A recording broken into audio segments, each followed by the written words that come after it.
Après un replay, oui. Alors, de toute façon, quoi qu'il en soit, c'est ce qu'on a dit avec Benoît, on va essayer de répondre à tout le monde, à toutes vos questions. Après, on risque d'être pris un petit peu par le temps. Là, vous êtes 23.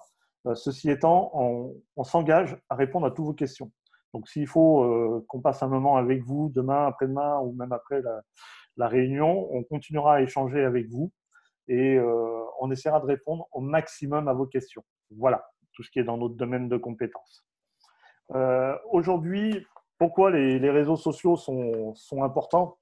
Parce qu'aujourd'hui, ça permet de communiquer avec les gens et en termes de confinement, c'est quand même essentiel aujourd'hui de garder une veille, de garder une communication avec tous ces clients. Ça paraît essentiel. Les marques qui auront le mieux accompagné leurs clients pendant cette période de crise seront récompensées. En ce moment, on a tous un rôle à jouer, on a un message à donner. La clé est vraiment de maintenir le contact avec ses clients. Ça paraît quand même quelque chose d'utile et d'important parce qu'ils en ont besoin. Ils sont enfermés un petit peu comme vous. Ce n'est pas toujours évident. Ils ont besoin d'échanger. Il est utile de voir comment les enseignes aussi en veille continuent à communiquer. Et puis, très vite, il va falloir imaginer le bout du tunnel aussi, car on finira bien un jour par sortir de ce confinement. Et je pense que dans l'énergie de la sortie du confinement, les gens ont besoin effectivement de sortir, d'aller consommer, d'aller échanger, d'aller à la rencontre d'autres personnes et j'espère énormément consommer. Et à ce moment-là, il faudra être prêt. Et pendant cette période, on va dire, de laps de temps qui est un peu creuse, c'est de communiquer avec eux pour leur donner toujours des nouvelles de votre part et puis leur dire que vous les attendez et que quand vous serez ouverts, vous serez ravis de les accueillir. Aujourd'hui, on voit beaucoup de gens qui communiquent sur les réseaux sociaux de manière différente.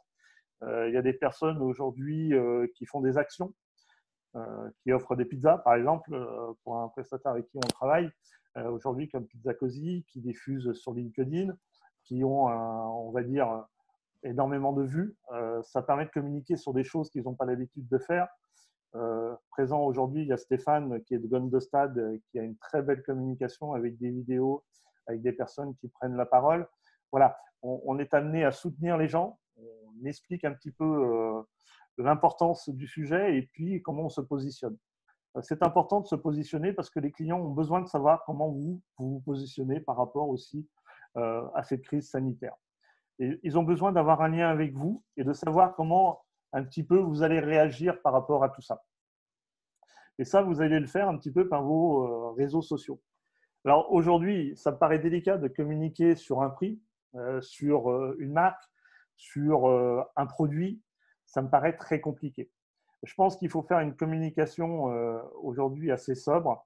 C'est plutôt sur, même pas sur une expertise, mais qu'est-ce que vous venez?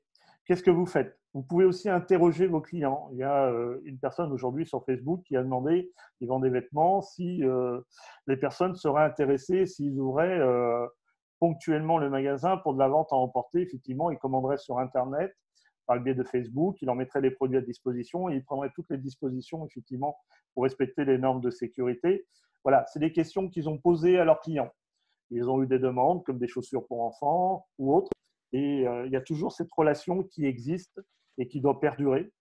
Parce qu'aujourd'hui, oublier ses clients, ne plus communiquer, c'est de dire aujourd'hui, on est un petit peu mort, on n'existe plus. Une communication informelle, ça peut être très bien. Ça peut être aussi de raconter l'histoire des vendeuses, votre histoire à vous, comment vous vivez le confinement. Les gens, ils en sont assez friands. Les gens sont chez eux. Aujourd'hui, ils sont sur les réseaux sociaux. Alors, souvent, ils branchent la télé, comme vous et moi. Aujourd'hui, je me limite à regarder trop longtemps la télé parce que je pense que ça use plus sur le moral qu'autre chose. Et je pense que des fois, au niveau des réseaux sociaux, en communiquant avec des gens qu'on n'a peut-être pas l'habitude de communiquer, en lisant des choses, ça permet aussi de se sortir de ce fléau un petit peu qui est, on va dire, très, très sombre. Alors, ceci étant, aujourd'hui, il est sombre, mais qui va s'éclaircir par la suite. De toute façon, l'économie, elle sera obligée de se relancer. Les gens seront obligés de racheter des articles, des vêtements, ils seront obligés d'aller au restaurant. C'est notre façon de vivre et on l'a tous. Voilà.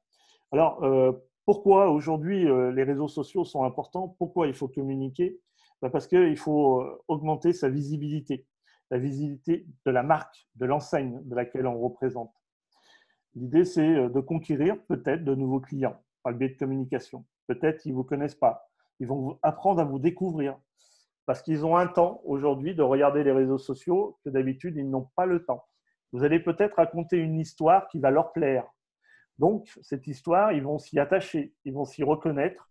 Et par la suite, ce sera un véritable plus pour qu'ils viennent vous voir dans votre restaurant, dans votre boutique ou dans votre entreprise qui s'associe aussi à des achats ou autres.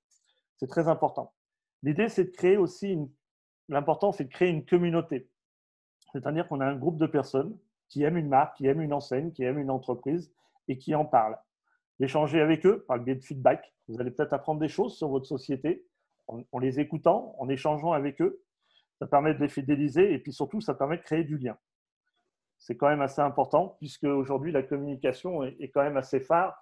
Et Benoît en prendra la parole tout à l'heure quand il parlera du commerce de demain. Il vous dira toute la puissance que peuvent avoir les réseaux sociaux dans le commerce de demain. L'idée aussi, c'est de vous différencier et puis de faire accroître votre notoriété.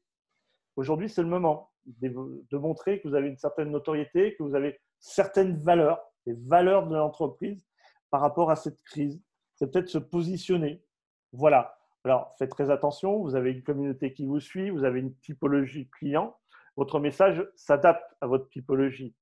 Quand on utilise les réseaux sociaux, quand on veut communiquer avec quelqu'un, on communique de la façon qu'il veut nous entendre. On est bien d'accord là-dessus, c'est quand même quelque chose qui est quand même assez important.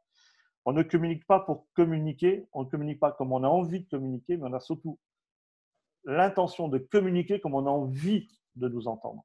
Voilà, on communique pour nos clients. Il faut faire très, très attention à ça. Et ça, c'est quelque chose d'assez fort dans les réseaux sociaux.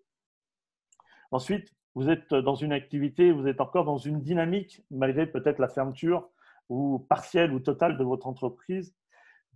En communiquant, vous créez encore de l'engagement.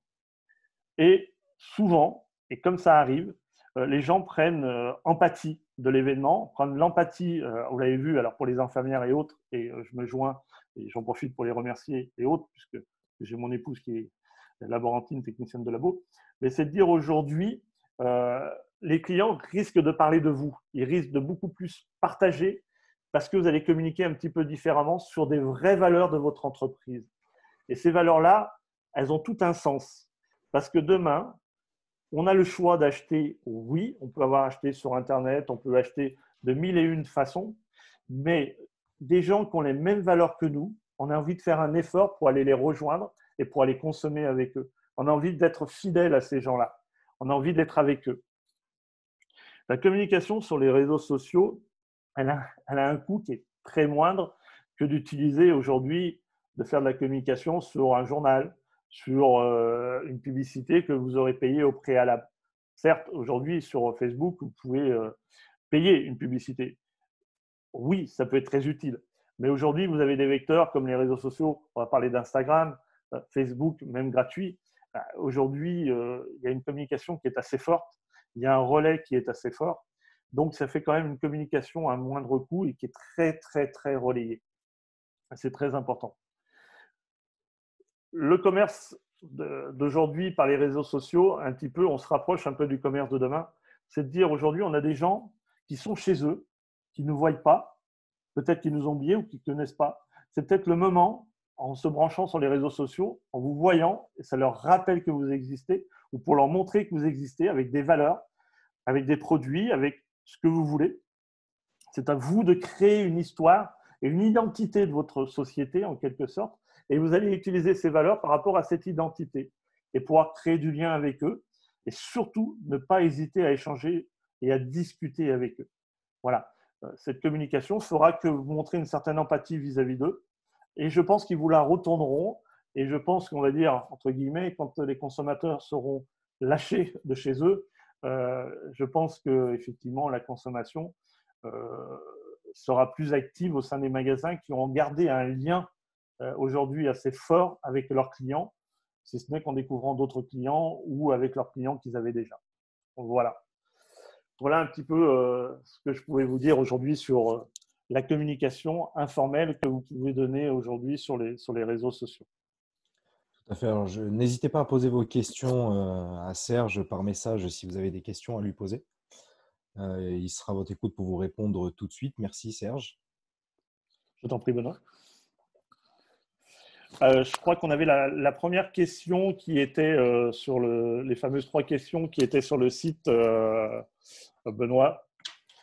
Oui, tout à fait. Alors, ne bouge pas, je devrais. Alors, c'était quelle stratégie déjà adopter comment peut-on adopter une stratégie avec les réseaux sociaux? Donc, tu y as répondu un petit peu, mais c'est vraiment qu'est-ce qu'on pouvait mettre en place aujourd'hui pour y parvenir? Alors déjà, il faut connaître sa typologie de client et savoir si sa typologie de client elle est sur LinkedIn, elle est sur Facebook, elle est sur Instagram ou elle peut être ailleurs aussi.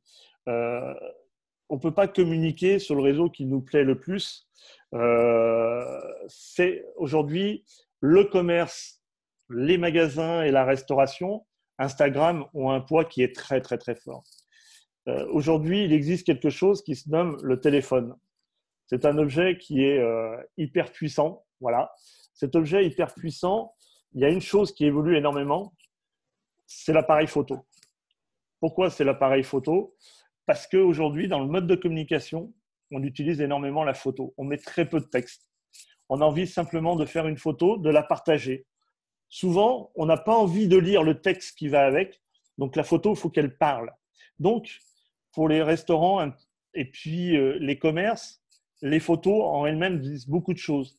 Les vidéos aussi ont un poids très, très important. Vos messages doivent être accompagnés d'hashtags, surtout sur Insta, sur LinkedIn aussi, parce que les gens, ça permet d'identifier et ça permet de vous retrouver quand ils tapent eux aussi le hashtag. Ça permet aussi de faire partie d'une communauté de hashtags, surtout sur Instagram, c'est quand même assez important avec qui vous voulez communiquer. Voilà pour la première question. Ouais, il y avait une autre question justement qu'on avait soulevée aussi. C'était justement quel réseau social est adapté à tel ou tel type d'entreprise? Voilà. Comment adapter en fait sa communication? Est-ce que par exemple Instagram est plutôt orienté, je sais pas, un peu plus personnel, LinkedIn un peu plus professionnel? Comment tu vois les choses? Alors de toute façon, du moment où vous communiquez pour votre entreprise, c'est professionnel.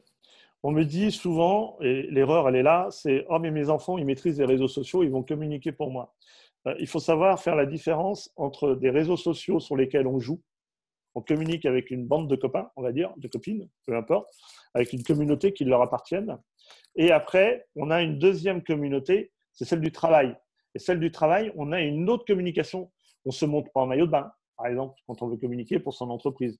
Ceci étant, si on vend des maillots de bain, ça peut être intéressant, mais ce n'est pas le but du jeu. C'est de savoir aujourd'hui où est sa propre communauté, c'est de savoir sur quel réseau ils sont le plus. Par exemple, si je prends l'exemple de moi-même, de notre société LG Consulting, notre partie à nous, c'est LinkedIn. Pourquoi? Parce que les RH sont présents sur ce réseau-là, parce que les directeurs co sont sur ces réseaux-là. Donc, dans notre communication, si vous voulez, ils apprennent à nous découvrir, à nous connaître. On valorise une notoriété, une expertise. Voilà. Et lorsqu'on déploie une expertise, s'ils ressentent un besoin un jour dans leur entreprise, ils nous auront vus, lus, et dans ces cas-là, j'espère qu'ils feront appel à nous. Et d'ailleurs, c'est comme ça qu'on fonctionne et on fait appel à nous sur pas mal de choses. Aujourd'hui, vous devez avoir le même rythme. Si vous avez un magasin, est-ce que ça vaut vraiment le coup de travailler sur LinkedIn? Oui, si vous vendez des bleus de travail, par exemple. Mais forcément, si vous vendez des vêtements de mode, la particularité, c'est plutôt LinkedIn. Si vous avez un restaurant, aujourd'hui, les photos… Instagram, tu veux dire plutôt pour la mode. Instagram, pardon, excusez-moi, Instagram. Et aujourd'hui, les restaurants, c'est Instagram. Alors, quel type de photos?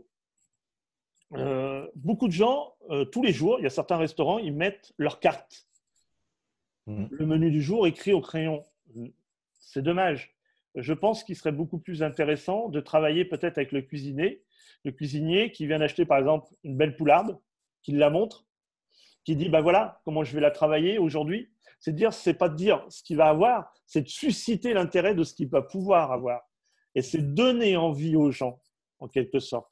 C'est susciter l'envie. C'est-à-dire de voir cette belle poularde et puis de raconter, puis de montrer que c'est une poularde française, par exemple, d'élevage français, nourrie à la graine, au maïs ou peu importe. Et c'est de montrer une petite histoire qui va aller autour, sans préciser vraiment qu'elle sera dans le menu de midi, mais les gens, ils vont le penser. Et du moment qu'ils vont le penser, ça va susciter l'envie de dire Ben, moi, aujourd'hui, j'aimerais bien aller dans ce restaurant-là. Voilà.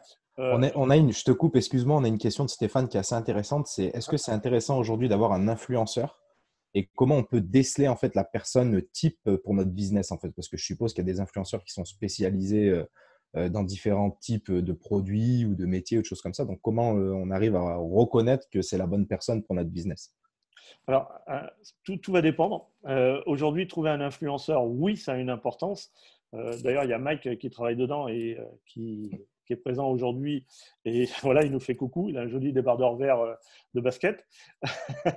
Un influenceur, oui, dans des produits de mode. Si aujourd'hui, on veut vendre autre chose, par exemple, on va dire une formation ou peu importe, je ne crois pas qu'aujourd'hui, l'influenceur aura beaucoup de succès. Aujourd'hui, l'influenceur, il faut se dire, ma typologie de client correspond au client de mon influenceur. Ce qui veut dire par là, il va être un relais de ma communication. Oui, dans ces cas-là, ça peut être un bon influenceur, en quelque sorte. Si aujourd'hui, est-ce que ça vaut le coup de travailler avec certaines personnes, mais si leur réseau, les personnes qui les regardent, qui les écoutent, qui suivent leur vie, ne sont pas votre client, ça n'a peu d'impact en quelque sorte. D'accord, donc forcément trouver une corrélation entre l'activité de l'influenceur, notre activité à nous, l'activité des clients. Voilà. Il y a un triangle vertueux à… Exactement. Aujourd'hui, je vois des magasins qui diffusent sur Facebook et autres parce que je travaille énormément dessus.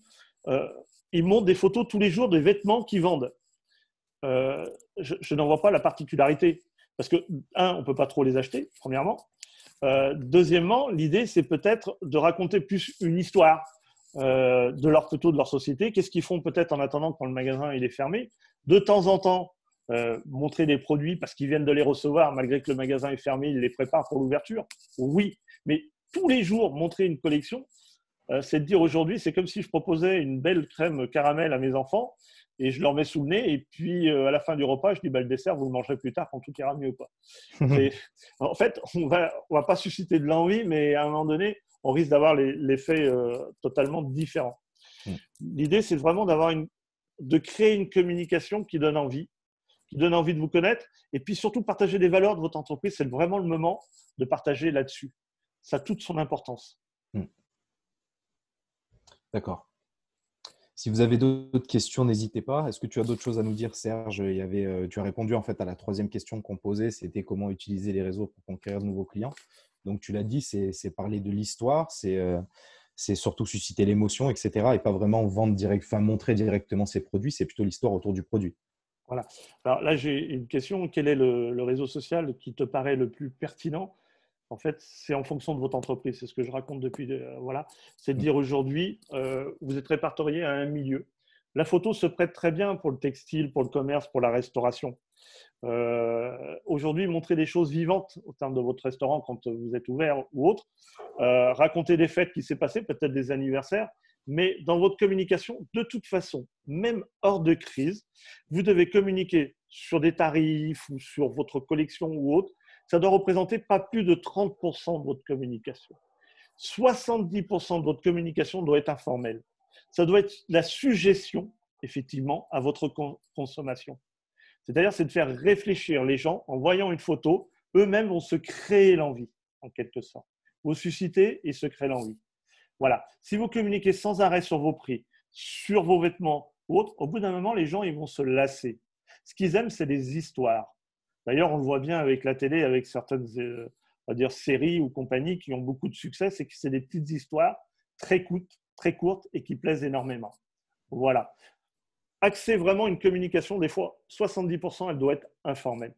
Si vous communiquez que simplement sur vos tarifs et sur votre expertise et ce que vous faites, à un moment donné, les gens vont se lasser de vous. Racontez plutôt une belle histoire. D'accord, merci Serge. Avez-vous d'autres questions, messieurs, dames? N'hésitez pas.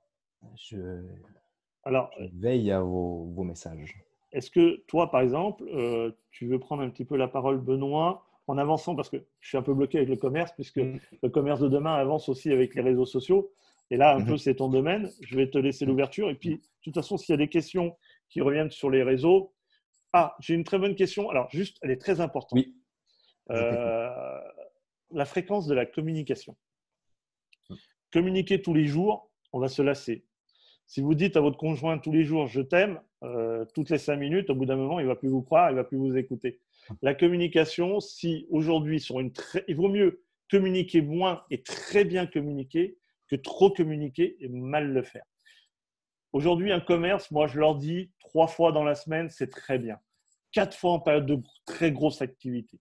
Dans des périodes de petite activité, 2, voire 3, ça reste très bien.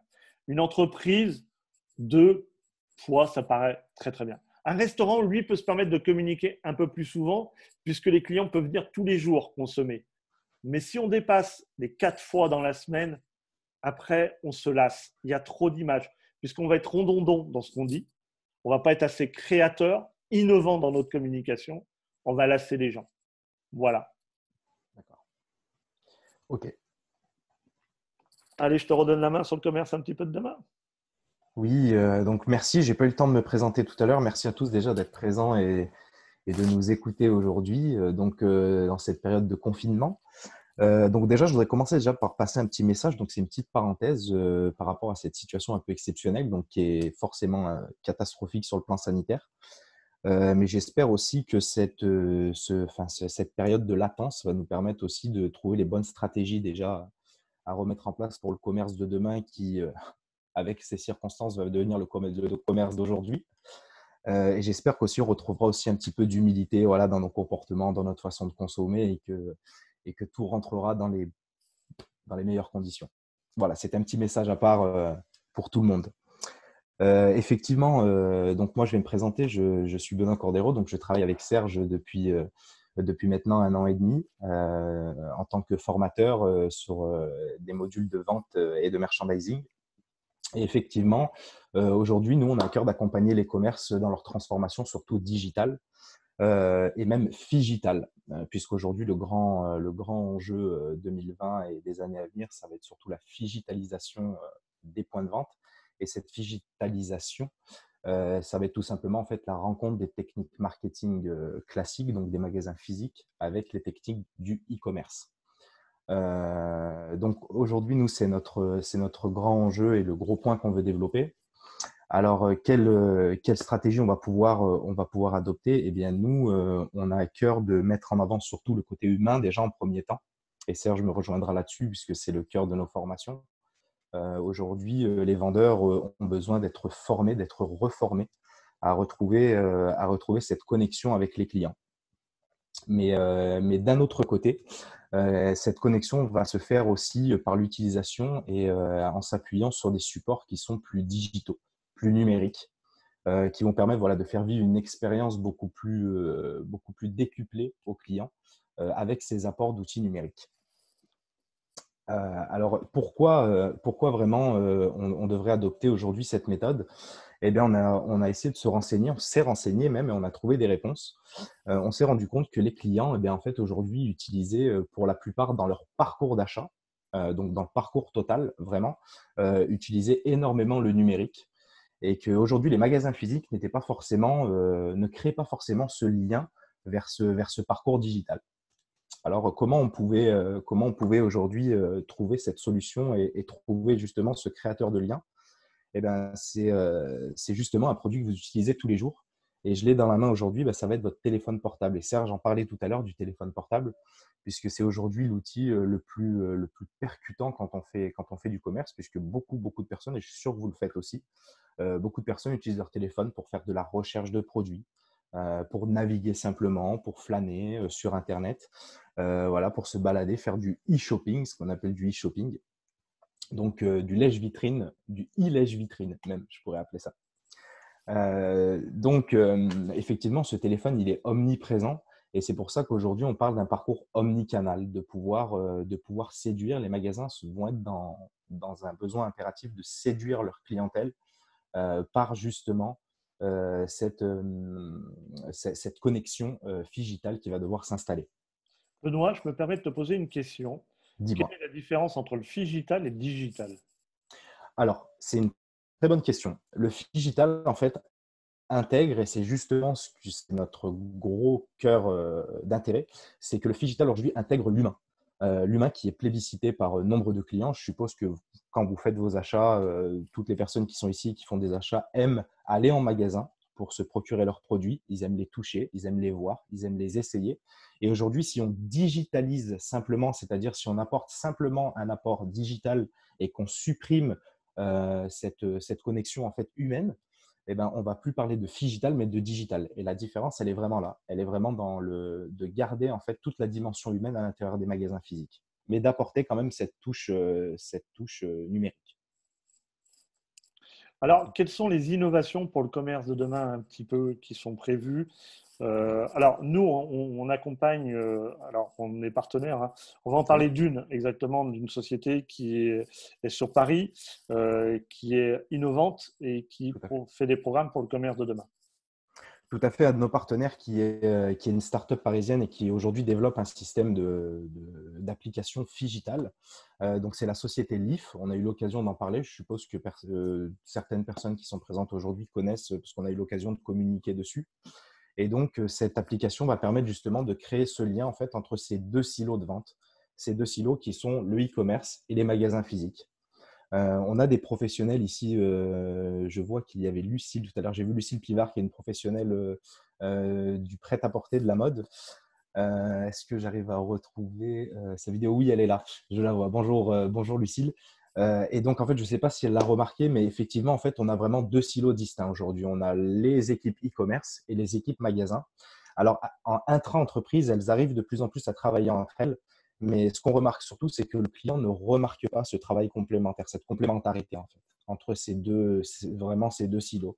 Et aujourd'hui, cette application, elle va permettre au client d'avoir à la fois une navigation Internet, donc la possibilité d'effectuer ses achats ou alors sa navigation sur Internet et de passer d'une expérience physique à une expérience web en instantané, tout simplement, grâce à la connexion des magasins.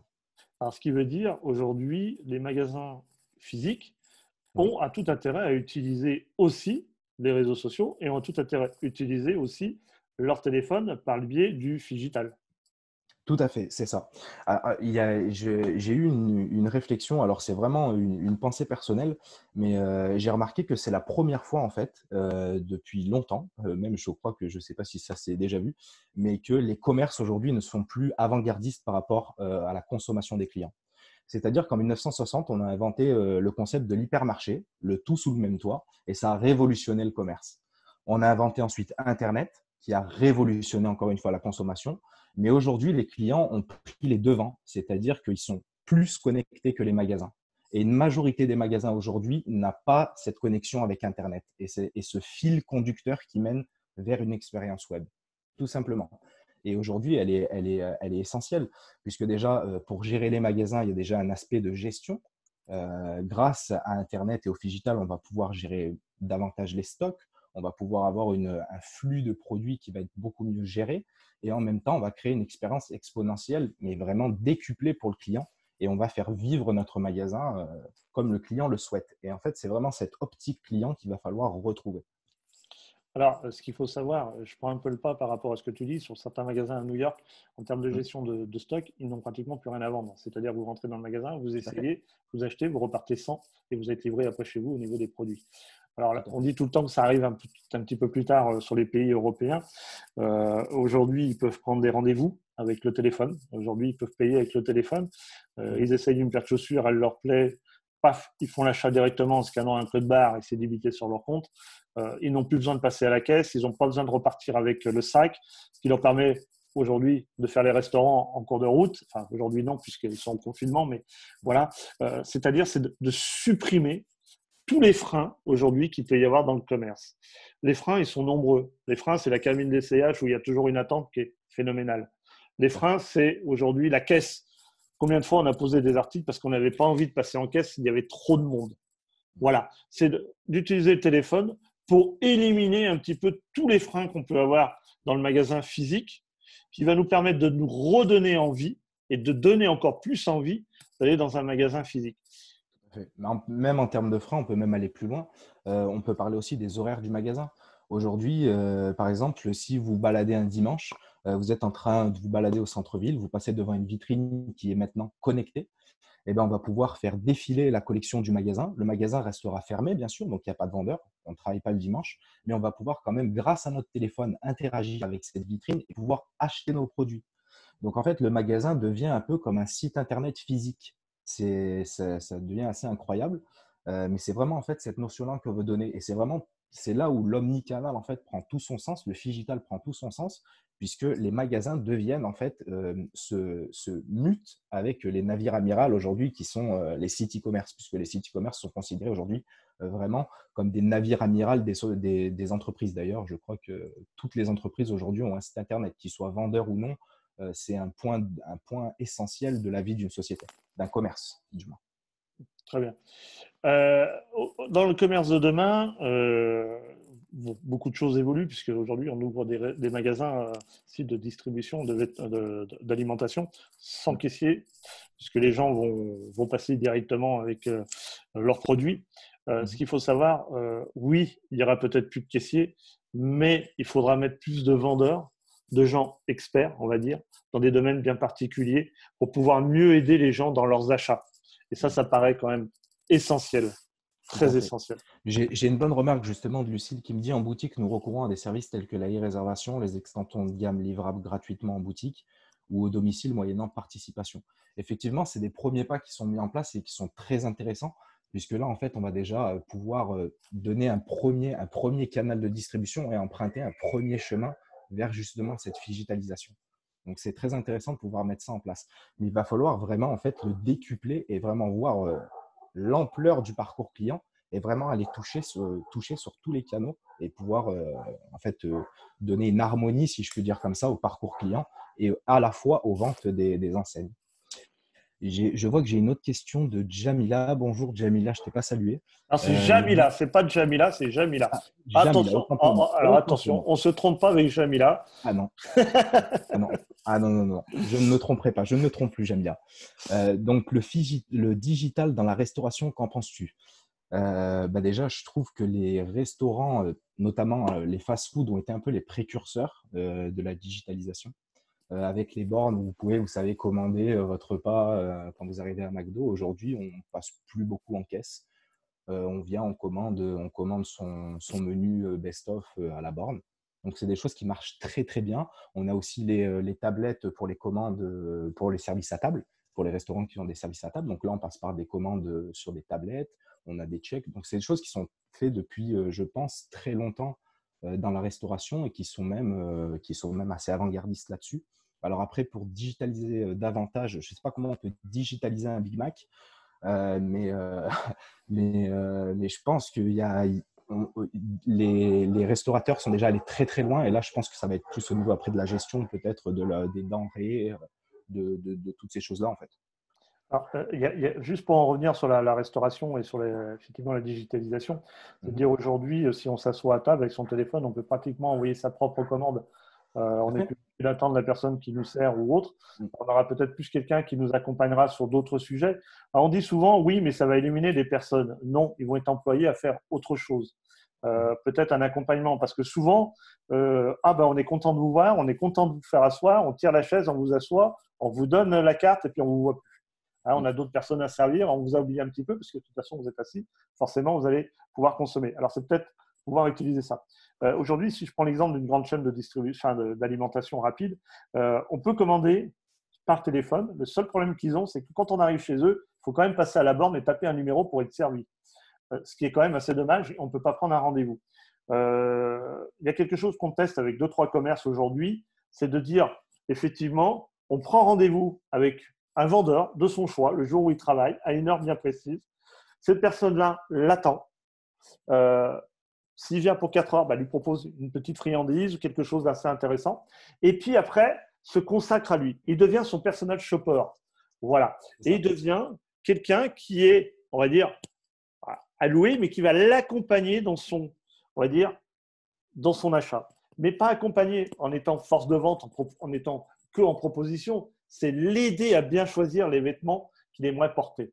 Voilà. En quelque sorte, il se comporte comme la meilleure copine ou le meilleur copain qui l'accompagne, qui l'aide à choisir parce que il connaît les caractéristiques de ses produits, il va les transformer en avantage pour cette personne et il va l'aider à mieux consommer. Ça, on va le découvrir dans la restauration, on va le découvrir dans la grande surface dans quelques années. Et aujourd'hui, pour se différencier, je pense que les commerces physiques en ont vraiment besoin parce que ça va permettre à eux de se différencier de Internet en quelque sorte. Bah, de toute façon, là, en plus, on a eu un article, que j'ai vu un article dernièrement qui est sorti sur LinkedIn et qui disait que la fermeture des commerces physiques a engendré 94% de perte de chiffre d'affaires. Donc, en fait, oui, certes, Internet prend beaucoup, beaucoup de place aujourd'hui dans le commerce, mais les magasins physiques, ça reste quand même le cœur de business des enseignes, notamment du prêt-à-porter, des magasins d'ameublement, des grandes surfaces, bien sûr, qui souffrent beaucoup de ces pertes. Je discutais avec Jean-Luc Peters, qui est aussi présent aujourd'hui, et qui disait que Carrefour avait perdu, je crois, 500 millions d'euros sur une année. Donc, ça reste quand même des chiffres qui sont énormes. Alors, comment on peut pallier justement à ce manquement est-ce que la digitalisation aujourd'hui va pouvoir faire emprunter ce tournant aux sociétés? Je pense que oui, mais attention à garder l'équilibre. Vraiment, et je rejoins ce que tu disais, c'est vraiment garder les vendeurs et garder cet équilibre entre le digital et l'humain. Oui. L'humain, on en a toujours besoin, on a besoin de dialoguer, d'échanger. De toute façon, à la base, hein, l'humain est fait pour échanger avec d'autres personnes, si ce n'est par les réseaux sociaux ou en direct, hein, physiquement. Mais on peut utiliser effectivement les réseaux sociaux. Je dis tout le temps, le commerce physique, il n'est pas mort, il doit se réinventer. On doit recréer toute une histoire qui va autour. Et aujourd'hui, cette histoire, il faut la raconter autour du client. Parce qu'il y a quelques années, en fait, une marque suffisait pour que les gens rentrent dans le commerce. Avant, on rentrait parce que c'était Carrefour, c'était le plus fort, c'était le plus costaud, c'était le plus beau. Voilà, peu importe. Ça peut être d'autres chaînes, hein, je ne fais pas de la pub pour Jean-Luc, mais voilà. Aujourd'hui, ça a évolué. Il y a déjà quelques années, on ne rentrait plus pour la marque, on recherchait un produit quelconque et on l'identifiait à une marque. Aujourd'hui, on n'en est plus là. Aujourd'hui, on veut être la star. Aujourd'hui, pourquoi les réseaux sociaux ils marchent? Parce que chacun a son moment de célébrité quand il communique sur les réseaux sociaux. Et quand ils rentrent dans un magasin, ils ont besoin de cette notoriété. Ils ont besoin qu'on s'occupe d'eux. Professionnellement, hein, je l'entends bien. Et c'est là où, justement, il faut que le magasin physique prenne le pas par rapport aux autres commerces et le e-commerce. Le e-commerce, en parlant d'aujourd'hui, ce n'est pas eux qui font le plus gros bénéfice, puisque j'étais agréablement surpris d'entendre des chiffres qui étaient quand même assez bas pour certaines grosses enseignes qui vendaient que du e-commerce. Aujourd'hui, leurs chiffres, ils ne sont pas ce qu'ils attendaient malgré toutes les fermetures. Ils sont même en perte de chiffre d'affaires énorme. Et puis, juste pour rebondir à une phrase, ce qu'il a dit tout à l'heure, et puis après, on va revenir un peu sur la communication, parce que j'ai des questions et qui arrivent sur les réseaux sociaux. Le e-commerce représente que 15% du business total, 85% se réalise aujourd'hui encore dans les magasins physiques. Donc, ceux qui se disent, ouais, mais de toute façon, aujourd'hui, on ne voit rien parce qu'il y a les réseaux sociaux, parce qu'aujourd'hui, ils achètent sur Internet. Non, aujourd'hui, ce n'est pas la véritable excuse. Par contre, les enseignes qui ne se bougeront plus, enfin, qui resteront comme ils sont et qui garderont la même route, attention, c'est qu'il y a un mur qui arrive en face. Et pour l'éviter, il va falloir un petit peu évoluer et surtout changer. Voilà. Je vois une très bonne question de Sabine. Bonjour Sabine. Peut-on développer le sujet sur l'ameublement alors que là, la notion de l'humain et de l'accompagnement sont essentielles? Alors, que dire sur l'ameublement? L'ameublement, alors pour moi, l'ameublement et notamment l'accompagnement dans l'ameublement a été un petit peu freiné par l'arrivée d'un géant suédois. Alors, pas Zlatan Ibrahimovic, mais d'un autre géant qui est jaune et bleu. Aujourd'hui, le système de libre service qui s'est mis en place dans l'ameublement, déjà, ça a fait réduire énormément les coûts à l'achat. Ce qu'a fait Ikea aujourd'hui, il a révolutionné encore une fois le commerce. Et c'est vrai que l'ameublement, c'est très compliqué. Je ne suis pas du tout spécialiste de l'ameublement. C'est vraiment des constats que je fais en tant que client. Je trouve qu'aujourd'hui, si on n'a pas d'accompagnement dans ce type notamment dans les conceptions de cuisine ou alors même dans des accompagnements d'agencement d'intérieur, je suppose qu'il y a des personnes qui font de la décoration d'intérieur, ces choses-là, la notion d'accompagnement est extrêmement importante. Je trouve que les magasins type Ikea qui fournissent en grand volume sont très bien quand on veut faire, je ne sais pas, peut-être de la location d'appartements, des choses comme ça. Alors après, on rentre dans d'autres sujets. Mais effectivement, l'accompagnement est essentiel à mes yeux dans l'ameublement. Effectivement. Alors, juste pour finir, dans l'ameublement, il y a deux choses, hein. Il y a l'ameublement de base. Et aujourd'hui, les gens des ménages vont bouger beaucoup plus qu'avant. Je vois un Aussi. petit peu ce qui se passe aux États-Unis, au Canada ou autres qui sont assez. On les suit en quelque sorte. Et puis, ben, j'ai l'exemple, puisque ma fille vit au Canada, c'est qu'aujourd'hui, plus un appartement se loue sans qu'il soit meublé. Donc, l'ameublement, aujourd'hui, il y a un gros travail à faire, je pense, c'est tout ce qui est 3D ou autre. Les gens, de toute façon, ils se renseignent avant de venir vous voir. Ils ont besoin de s'identifier dedans. Ils ont besoin d'avoir un expert.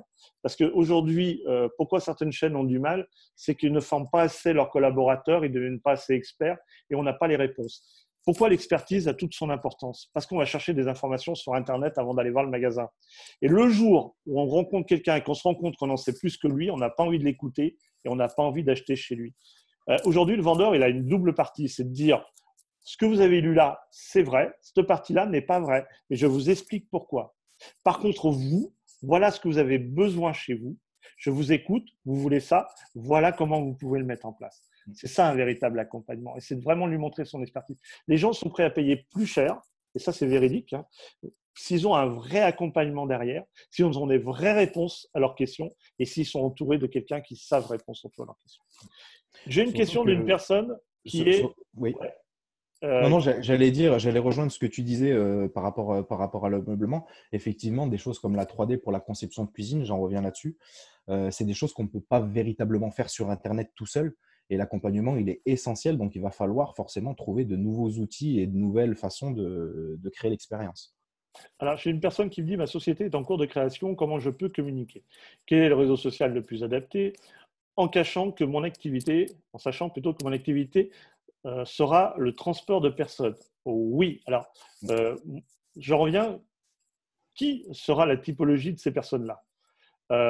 Aujourd'hui, est-ce que vous accompagnez des gens qui seront pour emmener dans les hôpitaux? Est-ce que c'est des gens, ce sera des minibus? Est-ce que ce sera des personnalités, on va dire, haut de gamme et vous transposez dans un taxi haut de gamme? Tout va dépendre de votre objectif, ce que vous voulez faire. Et par rapport à ça, vous allez cibler une clientèle, une typologie de personnes. Et ça, c'est le vrai problème aujourd'hui quand on lance une activité. Dans la communication, on communique pour tout le monde. Et en fait, elle se noie, la communication. Les ondes se perdent et ce n'est pas tout le monde qui les réceptionne. L'idée, c'est de mettre des mots qui correspondent à votre typologie de client, qui, sur ces mots-là, sur cette histoire-là, vont s'identifier à vous et vont vous appeler vous après. Voilà. C'est déjà connaître la typologie de clients que vous avez autour de vous, que vous allez travailler. Et après, suivant ces personnes-là, si vous faites du luxe, ils seront sur LinkedIn. Si vous touchez tout le monde, par exemple, vous pouvez les toucher après sur LinkedIn en racontant des histoires, en racontant une histoire réelle et concrète, hein, de vous-même. Vous prendre en photo, dire aujourd'hui, bah, tiens, j'étais à telle ville, je me suis déplacé là, enfin, toute une véritable histoire, mais elle doit être adaptée à votre clientèle. C'est très important. Vous savez, à une époque, je dis tout le temps quand on faisait de la communication, on avait un poste radio et pour écouter une radio, il fallait trouver des bons mégahertz. On tournait un petit bouton et il fallait capter. Ah, je parle pour les plus anciens, hein. Voilà. Ce que je veux dire par là, c'est qu'il faut capter un petit peu la longueur d'onde de nos clients pour leur transmettre quelque chose qui la réceptionne. Voilà. Et ça, c'est une communication aboutie. Voilà. Si vous voulez, Nicolas, on pourra en parler avec Benoît ou avec moi-même. J'ai donné le prénom, mais on pourra en communiquer entre nous. Mais c'est vraiment de savoir qu'est-ce que vous voulez faire, avec qui, et à ce moment-là, travailler sur votre communication. Si je peux rajouter quelque chose, Serge, aussi, ce qui est très intéressant, c'est que bah, là, du coup, Nicolas est en démarrage, c'est ça, d'activité. Donc, la société Ouais. n'est pas encore lancée. Donc là, c'est vrai que toute l'orientation émotionnelle, toute la conception de la société, le parcours, les partenaires que vous rencontrez, vous pouvez les mettre en avant à ce moment-là. Et n'hésitez pas en fait à leur donner de la visibilité. Vous allez donner, vous allez recevoir. Forcément, c'est un effet qui est, enfin, généralement, quand c'est un effet boomerang, voilà, c'est le mot que je cherchais, c'est l'effet un petit peu boomerang. Donc, essayez de donner un peu de la visibilité à tout ce que vous faites et un peu en fait alors pas en rentrer vraiment dans l'intimité, mais vraiment un peu d'humain dans la conception de votre entreprise, du démarrage jusqu'à l'arrivée, et après enfin, l'arrivée dans X années. J'ai une question, une autre. Que pensez-vous de former des vendeurs au Figital? Ben oui, puisque aujourd'hui, on Oui, accompagne des magasins dessus, puisqu'ils utilisent des tablettes. Maintenant, des vendeurs avec des vraies tablettes connectées. Comme ça, ils prennent le nom de la personne, ils l'ont déjà, ils ont même tout ce qu'ils ont acheté. Ils peuvent même leur demander ce qu'ils ont acheté il y a 2-3 jours, si ça allait bien, s'ils n'avaient pas de problème de taille ou autre. Donc, oui, effectivement. Comme dans un magasin d'électroménager, ça a encore plus de sens, effectivement, pour que le client puisse avoir des conseils d'un vendeur via une visio. Oui, alors, je suis d'accord avec vous, mais après, d'avoir quelqu'un, effectivement, en face, oui. Si c'est pour avoir un appel extérieur qu'on a du mal à dialoguer, ou si on a face à un automate quand on pose des questions et qu'il réponde, on perd toute la valeur du sujet. Oui, on peut être avec quelqu'un, oui, on peut être en visio. Aujourd'hui, on est en visio. Il y a des sujets de développement qui sont assez forts et sur lesquels on peut faire plein de choses. On peut faire des partages d'écran, on peut travailler ensemble. Oui, et de toute façon, l'idée, un jour ou l'autre, c'est de dire, pourquoi pas, on va se balader avec la caméra dans un magasin avec la vendeuse alors qu'on sera à la maison et on sera directement avec elle. Et peut-être qu'on mettra l'article de côté ou on verra comme elle veut et on essaiera de se plier. De toute façon, il faut faire ce que le client a envie de faire. Si déjà on part du principe, on pense à nous, ça va être compliqué. Il faut penser client. Une fois qu'on a pensé client, c'est beaucoup plus facile à s'adapter à lui et de pouvoir faire consommer. Voilà. C'est vrai, c'est une très bonne question en plus. Et pour rajouter à ce que tu dis, Serge, il y a une société qui s'appelle moncanapé.com et qui a justement lancé un système un service client en fait via WhatsApp. Donc, je pense que déjà, ça va partir avec des systèmes de messages au début, mais je pense qu'on va pouvoir rapidement l'adapter avec un système de visio tout simplement et de pouvoir parler en visioconférence avec un vendeur ou quelqu'un du service client. Donc, on en revient encore une fois au sujet de l'ameublement pour développer encore ça. Et c'est vrai que c'est très intéressant de mettre ces applications en avant, surtout que c'est des applications qui sont utilisées par un nombre de personnes incalculable et qui sont très faciles d'utilisation. Moi, je voudrais revenir sur les réseaux sociaux. Dans la communication, ce que vous faites, il faut des photos de qualité. C'est très important. Il faut éviter les fautes d'orthographe si vous mettez du texte. Pourquoi je dis tout ça? Parce que ça nuit à la notoriété de votre entreprise, de votre commerce ou de votre business. Voilà. Quitte, on n'est pas prêt, on ne communique pas. On attend le jour d'après. Mais quand on fait une communication, il faut qu'elle soit faite correctement, avec une belle image, pas floue, pas une image volée ou quoi que ce soit, et qu'on voit même des fois, comme je vois, barré à l'intérieur quand on regarde bien, parce qu'ils ont pris une image qui n'était pas consommable et qu'il aurait fallu payer des droits visuels. Le texte, quand vous mettez un texte sur LinkedIn ou autre, faites attention aux fautes d'orthographe. Ça détruit toute votre communication. Ça communique tout. On n'oublie pas, c'est qu'on a un truc personnel, on communique sur le perso, c'est parfait. Quand on a un compte professionnel, on se doit une certaine rigueur. Et cette rigueur, déjà, c'est dans la qualité de l'image, dans la qualité du texte, dans la qualité des mots et dans la qualité des hashtags. Tout ça doit être réuni. La communication, ça ne se fait pas tout comme ça, à dire je suis né communicatif, j'ai la chat, je sais parler. Non, parce que vous parlez pour vous, mais vous ne parlez pas aux autres. Et c'est quand même important. Quand on communique pas pour soi-même, on communique pour les autres. Et ça, c'est une phrase qui est essentielle dans la communication. Voilà, c'est une base. Okay. C'est noté. Avez-vous d'autres questions, messieurs, dames? Est-ce que vous avez peut-être d'autres choses que vous vouliez développer, d'autres sujets, toujours liés au commerce de demain ou aux réseaux sociaux? Alors aujourd'hui, Serge, si la question moi, que peut-être des personnes se posent aujourd'hui, sur quel réseau tu préfères communiquer? Alors, nous, on communique sur plusieurs réseaux, puisqu'on est fort sur Facebook, LinkedIn, et on communique sur Insta. Je donne des chiffres. Aujourd'hui, on a plus de 25 000 contacts sur LinkedIn. Aujourd'hui, on a un impact qui est quand même assez fort dessus, parce qu'on a notre typologie de clients qui est dedans.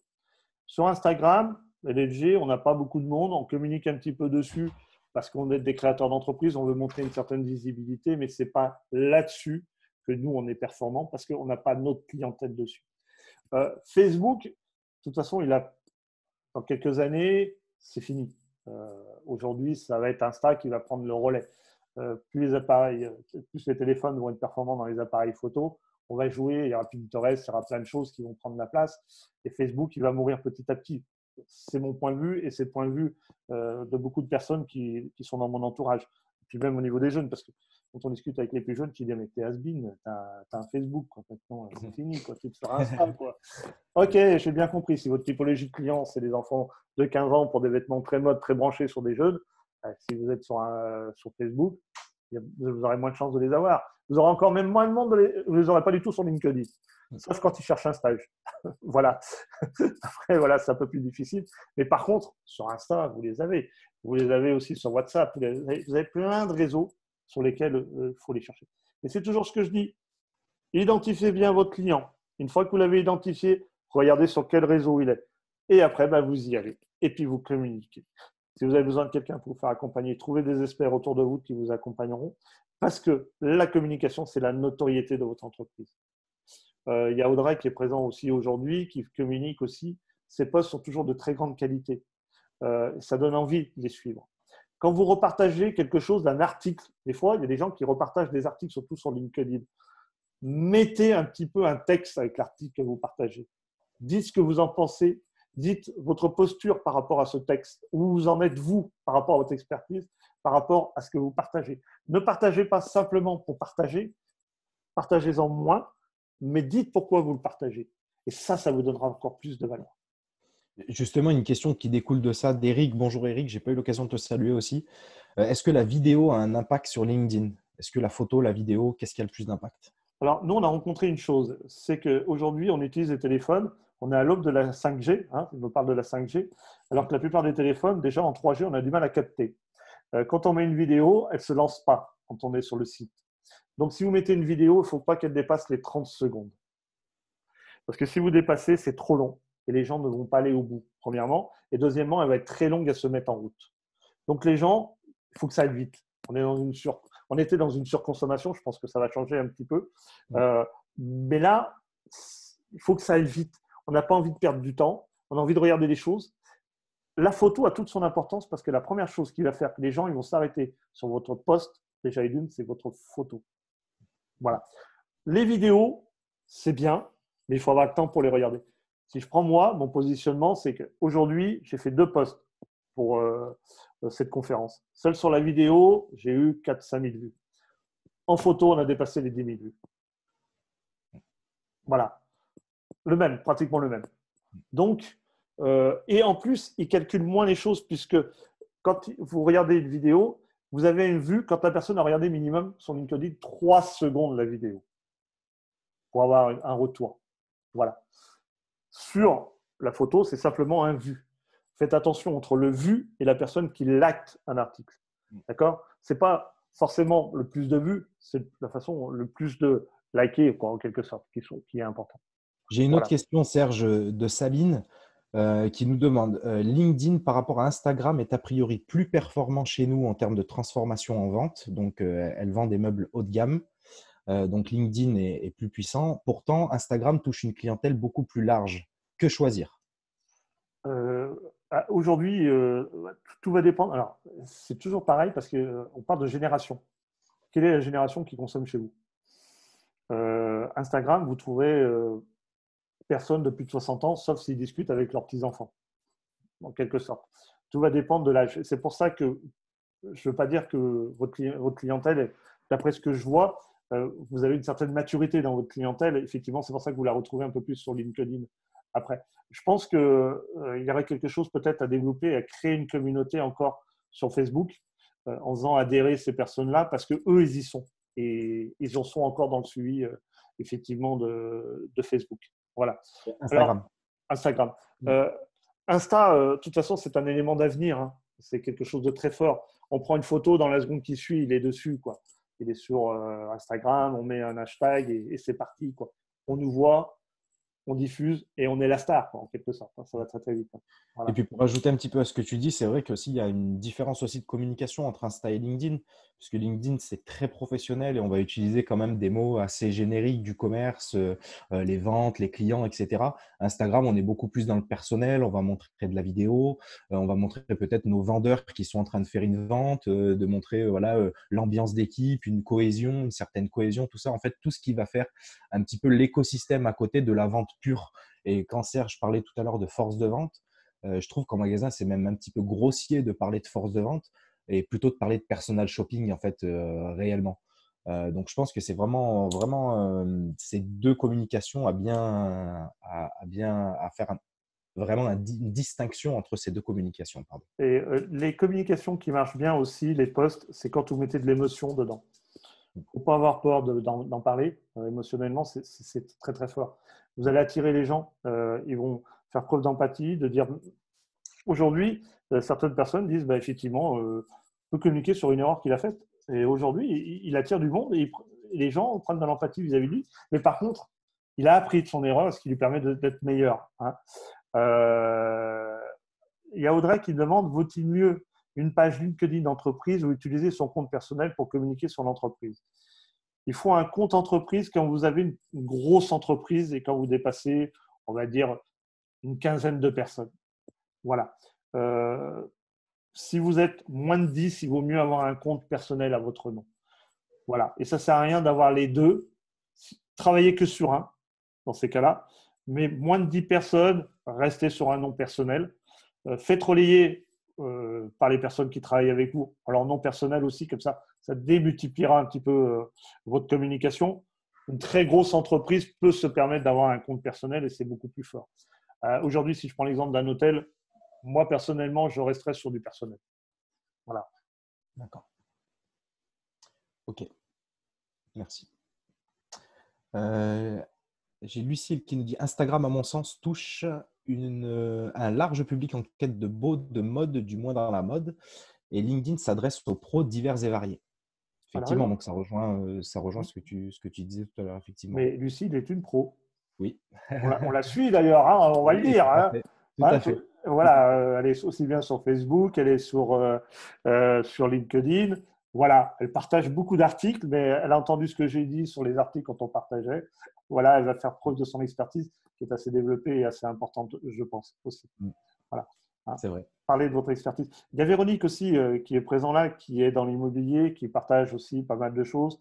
Alors, moi, je suis pas un donneur de leçons, c'est pas ça que je veux vous dire. Faites attention quand on monte des photos, évitez trop de texte sur la photo. Le texte, il va dans l'écriture. La photo, ça doit représenter quelque chose. De laisser aux gens cet esprit évasif de l'esprit et d'aller chercher eux ce qu'ils recherchent dans leur sensoriel en voyant la photo. Ça doit leur rappeler des souvenirs, en quelque sorte, pour trouver l'émotionnel, en quelque sorte. Voilà. Il y a quelqu'un qui avait partagé une fois une photo de lui, enfant et autres. Il y a beaucoup de gens qui ont trouvé ça très intéressant parce qu'ils se sont dit, mais moi j'étais pareil à l'époque, j'ai de la même génération, je me rappelle. Et là, pof, il est rentré en contact avec ces gens-là et ça crée du lien. Voilà. Donc, quand vous communiquez sur des photos, évitez trop de texte sur la photo. Sauf si vous voulez rentrer dans un détail un peu plus technique, mais la photo reste une photo. Laissez aux gens se l'approprier et de ce qu'ils en pensent. Voilà. Il y a de la place pour le texte. Surtout, vous pouvez mettre 1300 caractères sur LinkedIn. Voilà, vous êtes limité à 30 hashtags sur Insta et vous avez largement la place de diffuser quand même des messages. Très peu de texte sur Insta. C'est pour ça aussi que nous ce n'est pas notre réseau à nous par rapport à l'expertise qu'on développe. Mais par contre, effectivement, des fois, c'est un petit peu court. Sur LinkedIn, vous avez deux possibilités, sur des posts, sur des articles. Les posts sont beaucoup plus lus parce que les articles, c'est trop long. Et souvent, les gens n'ont pas le temps de trop lire. Voilà. Par contre, partagez-en un de temps en temps. Vous verrez. Puis ça permettra de partager une expertise beaucoup plus grande et d'aller plus loin en profondeur dans le sujet que vous voulez élaborer. En définitive, est-ce qu'on peut dire que le commerce de demain et les réseaux sociaux ont un lien finalement? Est-ce qu'aujourd'hui, digitaliser son point de vente, est-ce que ce n'est pas de passer aussi par les réseaux sociaux, l'Internet, le point de vente physique, le vendeur, le personal shopper? Est-ce que ce n'est pas aujourd'hui de faire une harmonie de tout ce… Benoît, je vais répondre à ta question. C'est qu'aujourd'hui, tu as quelqu'un qui est chez toi, qui ne pense pas à toi, qui ouvre son téléphone, il voit une photo de ton magasin. Et il se dit, tiens, pourquoi moi, je n'irai pas? Voilà. N'ayez pas peur de prendre en photo avec l'autorisation de vos salariés dans leur travail, dans leur fonction. Donnez du lien, de l'émotion. Regardez, de raconter une histoire. Ah ben, la nouvelle collection arrive. Vous avez vu le camion? Et ben voilà, regardez tous les cartons. Demain, c'est secret. Vous allez découvrir la nouvelle collection. Et puis, inciter. Vous voulez la voir? Eh ben, venez nous voir. Soyez interrogatifs dans vos posts. Soyez très interrogatifs. Parce que vous forcez les gens à vous répondre en quelque sorte. Et quand ils vous répondent, il y a un feedback. Oh, c'est grandiose. C'est grandiose de manquer de feedback. Et remerciez bien les gens qui likent vos articles ou quoi que ce soit. Ne les abandonnez pas. Alors, dites pas merci tous les jours, mais de temps en temps, voilà, remerciez-les. C'est quand même important. Parce Oui. qu'il me dit, tiens, ouais, c'est sympa, il me suit, en plus il me remercie. Vous allez dégager encore plus d'empathie pour vos prochains articles. N'oubliez pas une chose, s'il partage, lui, il a des contacts que vous n'avez pas. Et s'il partage, ses contacts à lui vont voir votre publication. Ça a toute son importance aussi de le faire. Là, il est 18h10. Oui. Je ne sais pas si on a pu répondre à tout le monde. En tout cas, une chose qui est certaine, on est sur les réseaux sociaux, sur LinkedIn. Revenez vers nous. Je vous promets qu'on prendra un rendez-vous, on discutera, on échangera, on partagera. D'accord Ça ne nous coûtera pas plus cher puisque ça sera gratuit. Par contre, après, effectivement, si vous voulez rentrer dans un accompagnement plus loin, bah, effectivement, voilà, il y a nous et d'autres sociétés, hein, on ne vend pas que la nôtre, mais on aura le plaisir d'être avec vous et de partager. On a le temps, on le trouvera. Hein. Aujourd'hui, parce que nous, on fait beaucoup de formations en ce moment en visio, puisque on a beaucoup de retours par rapport à ça. On en a encore demain, lundi, mardi, mercredi. Marc, qui est présent, il en fait sur l'hygiène alimentaire. Et voilà, on s'adapte aux circonstances et adaptez-vous aussi. J'ai envie de vous dire, portez-vous bien et puis prenez soin de vous, prenez soin de vos proches. Et puis comme ça, on aura tous le plaisir. Allez, mais au lieu de faire en visio, on essaiera de tous se voir et de partager ça avec un bon moment et puis deux, trois petits trucs à grignoter assez intéressants. Moi, quand je vais à l'initiative Pâques, il y a toujours plein de belles choses à manger. C'est toujours intéressant d'y aller, mais je n'y vais pas que pour ça. C'est vrai qu'on a été très bien reçus la dernière fois. Si je peux, oui, vous laisser un message aussi dans la continuité de Serge, effectivement, bah, ça sera un plaisir de pouvoir répondre à vos questions ou même d'échanger, de discuter entre nous. C'est toujours un plaisir de pouvoir discuter, surtout qu'on s'ennuie un petit peu dans ces périodes de confinement. Donc, si on peut avoir quelques messages le matin en se réveillant, c'est cool. Et puis bah, écoutez, prenez très, très bien soin de vous, de vos proches surtout. Restez chez vous pour prendre soin des autres. Et puis, je vous dis à bientôt et merci encore. Merci Lucille pour vos messages. Merci à tous. Je vois que les messages défilent. Alors, moi, je fais juste une Bérénice, merci Jérôme, merci C2P Provence, merci Audrey, merci Jean-Luc. Merci à tous, quoi. Voilà. Moi, je ferais juste, n'hésitez pas quand vous verrez l'article ou autre, vous voulez faire un article sur la conférence et dire que c'était intéressant, faites-le. Vous gênez pas. Hein. Des fois, les meilleurs managers, ce sont les clients. Amusez-vous. Prenez la liberté de le faire. Je vous dis ciao, bonsoir, à très vite. Bonsoir à tous, merci beaucoup, prenez soin de vous. Prochaine conférence, c'est bientôt sur le télétravail, c'est mercredi prochain. Voilà, si vous avez un petit moment de libre, venez nous rejoindre, c'est toujours un plaisir d'être avec vous. Yes. Bye bye, à très vite, merci pour tout. Ciao à tous, merci beaucoup.